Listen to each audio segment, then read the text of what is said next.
Hey everybody, this is D Hunter, bringing another action figure review. Today, we're going to be looking at the McFarlane Toys Store exclusive, McFarlane DC Multiverse, Superboy Prime, and not only that, but this is the Patina variant. Like I said, this is a McFarlane Toys Store exclusive, and Superboy Prime was not a very good seller before, so I find it kind of interesting that they chose that one to make a variant of. So let's take a look at the packaging. And as you can see, the top part of the McFarlane Gold Label collection. A Gold Label figure simply means it's exclusive to a certain retailer, Target, Walmart, whatever. This particular one is exclusive to the McFarlane Toy Store. DC, Superman logo, Superboy Prime from Infinite Crisis, Patina Edition. This is a McFarlane Toy Store exclusive, limited to 4,010 pieces. That is so weird. Why would they make 4,010 of these? Why not just 4,000? I don't know, it just seems odd. One side of the package, Superboy Prime, Infinite Crisis.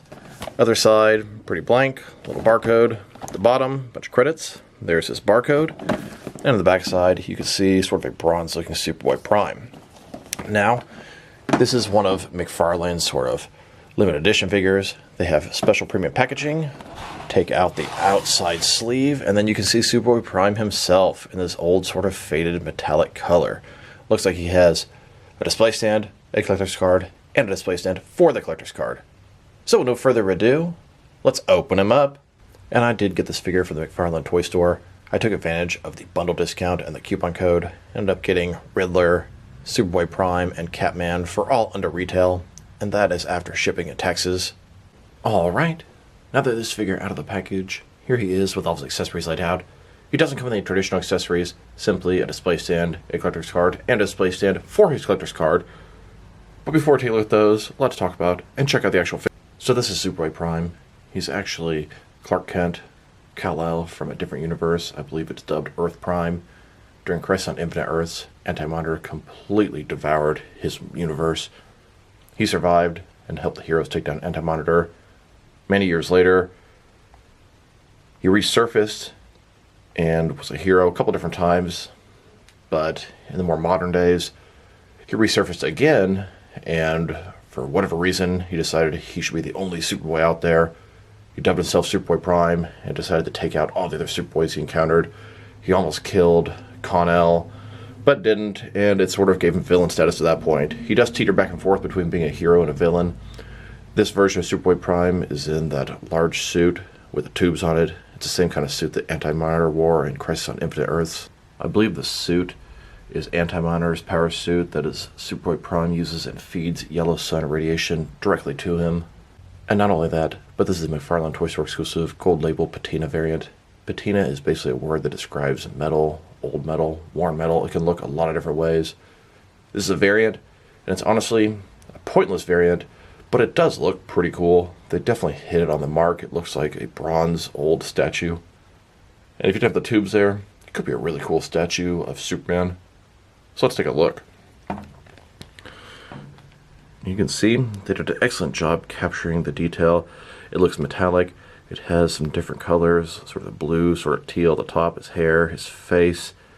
It totally looks like old worn metal and a statue. You got the proud Superman logo on the front, armor on the shoulders, tubes from the arms to the back, as well as from the side to the back. Paint job is phenomenal. It just looks excellent.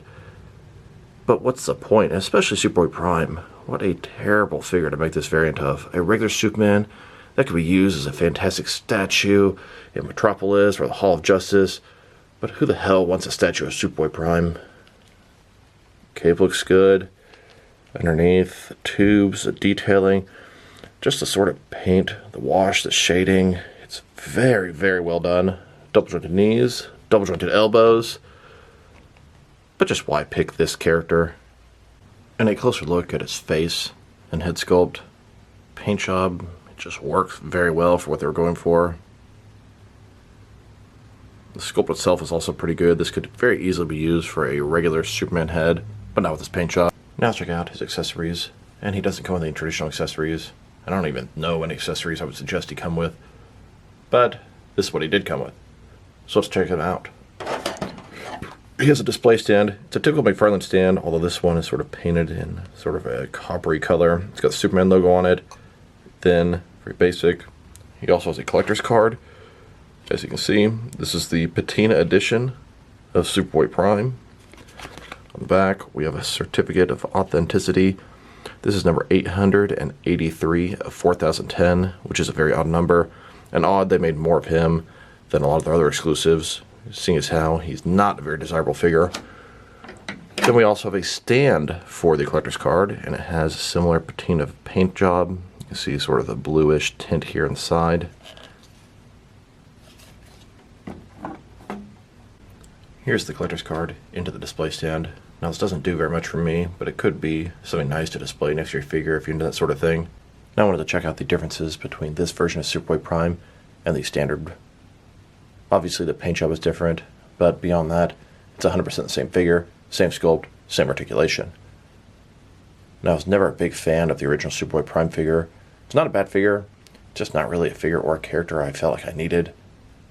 And it was on deep clearance at most places, so I find it very interesting they chose this, of all people, to make this variant out of.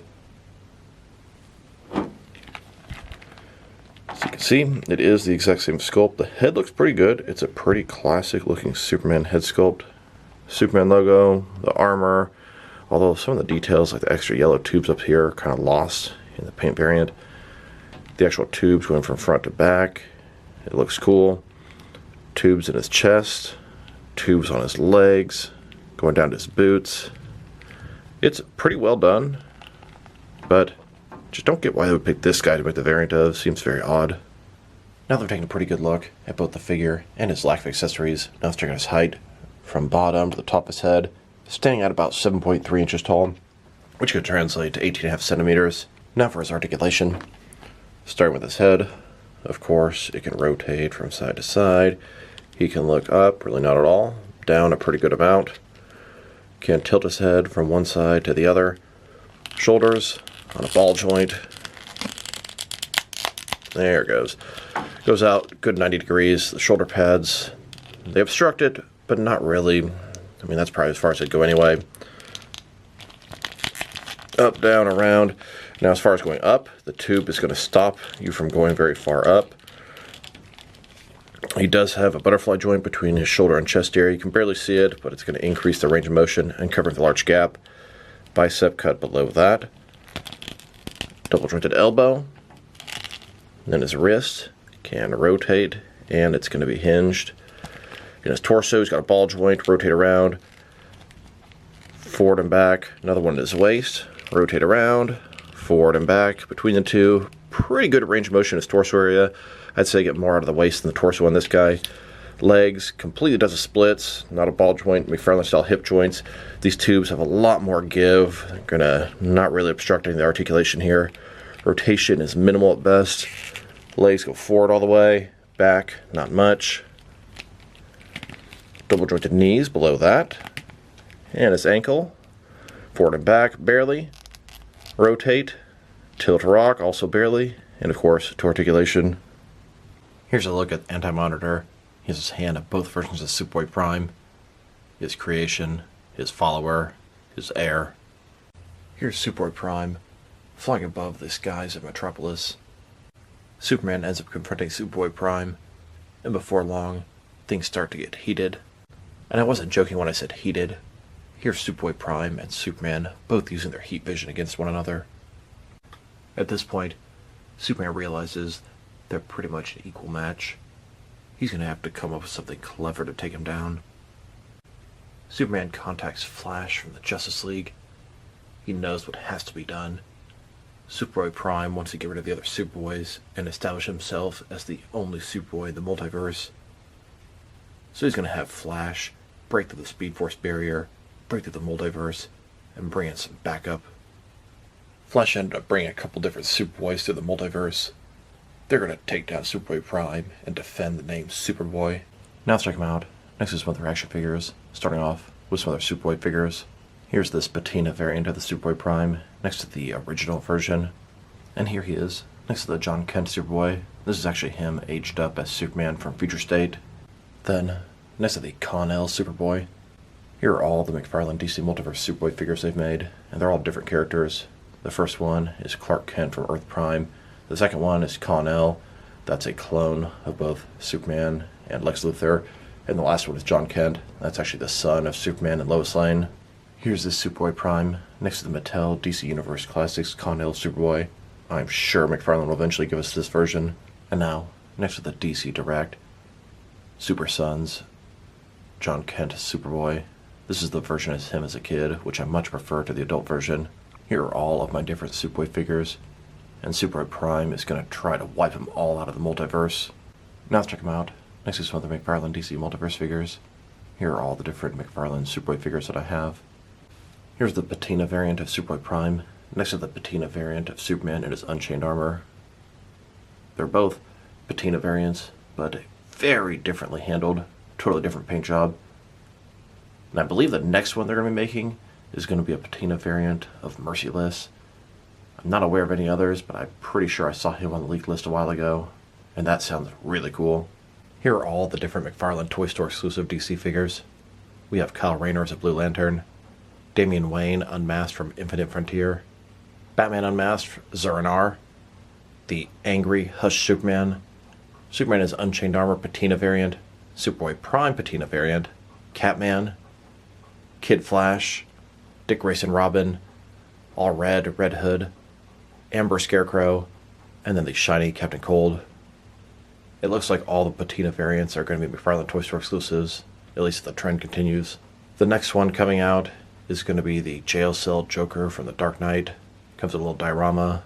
And then it looks like the Rebirth Batman versus Unmasked Omega 2-pack is also McFarlane Toy Store exclusive. Now let's check them out. Next is some other recently released McFarlane DC Multiverse figures. Here he is, next to the Amazon exclusive 1989 Michael Keaton Batman. This is the one that came with the Batmobile. And here he is, next to the Amazon exclusive glow-in-the-dark Swamp Thing and Jon Stewart Green Lantern.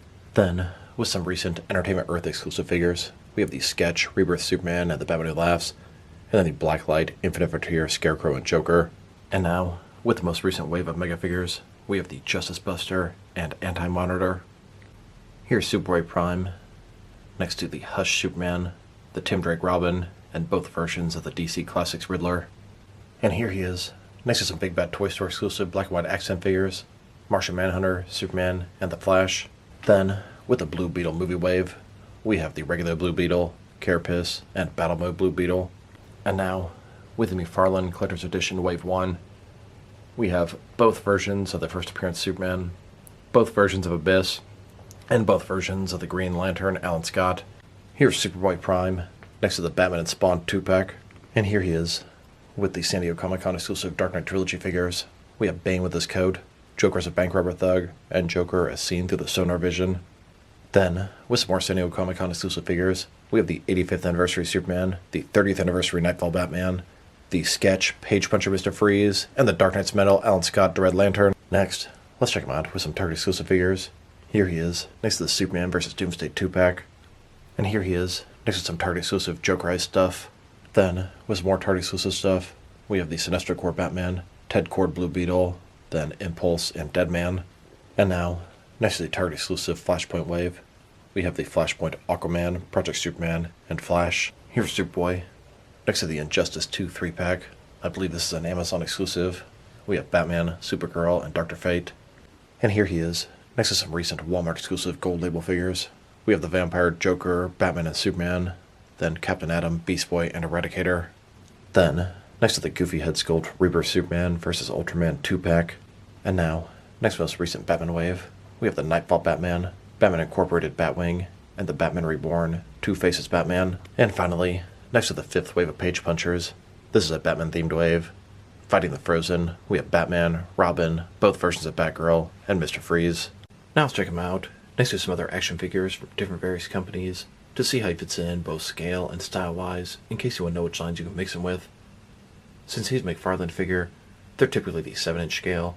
I'm going to start off my comparisons with some of the larger action figure lines I collect, and work my way smaller. Here he is, with some of his McFarlane Toys brothers. In front of you are 5 different action figure lines, all from McFarlane Toys, all 7-inch scale. Then, next to some more McFarlane Toys. These ones are from different various video game properties. And now, next to some Jack-specific wrestling figures. And here he is, next to some DST or Diamond Select toys. Then, next to some DC Direct, and DC Collectibles figures. And here, with some NECA figures. Then, next to some Mattel wrestling figures. And now, next to some Jazzwares AEW wrestling figures. And here he is, next to some Mezco 112 collective figures. Then, next to some Mattel DC Universe Classics and Multiverse figures. And here, next to some Mafex figures. Then, next to some Hasbro Marvel Legends. And here he is, next to some SH Figure Arts action figures. And finally, next to some Jazzwares Fortnite figures. So overall, it's a good Superboy figure if you're into the Patina variants. They're visually pleasing, but pointless at the same time. If it was a regular Superman figure as a Patina variant, it could make an awesome statue. But nobody's going to have a statue of Superboy Prime. It's just not a thing. But as far as the color scheme goes, they really did a good job getting these sort of old, age-worn metal. It looks good. The sort of copper, the sort of teal, the sort of blue, all mixed together. Very nicely done. His accessories are non-existent. Sculpt and Paint Job are pretty cool. The articulation is everything you'd expect from a modern McFarlane DC Multiverse figure, at least a year ago, whenever that guy first came out. Superboy Prime was not a popular figure to begin with. I saw him on deep discount on Amazon and all over the place. McFarlane Toys Store was even giving him away for free at one point. If I were to rate this guy, my first thought is a 5 out of 10, but he is visually pleasing. They did achieve the goal they were going for with this Patina variant, so I'm going to bump him up to a 6. Still, it is a pointless variant. If they stopped doing the Patina variants, the sketch variants, the glow-in-the-dark variants, the black and white accent variants, and the Jokerized variants, I would not shed any tears. Some of them look really cool, but as a whole, they're pointless in my collection. I just have them just to have them. I'm never going to use them for really anything. I'm not going to use them for displays in modern Gotham City or DC settings where they're fighting different characters, etc., etc. They're just unnecessary variants. And I do like the variants, don't get me wrong, but I would not be sad if they stopped making all those things. But of course, they're not going to, as whenever they call it a limited release, it always sells out. Even a crappy figure like this. And when I say crappy figure, I just mean the original Superboy Prime was nothing special, and this guy here is a variant of that. So in some ways he's less special, but he does look decent for what they were going for. So this is D Hunter. Thank you guys for watching this video. If you liked the video, press like below. If you have anything you want to say about the video, add to the comment section. If you want to see additional action figure reviews from me, press subscribe. I do appreciate when you do that. Once again, this is D Hunter. Thank you guys for watching this video, and I'll talk to you guys real soon.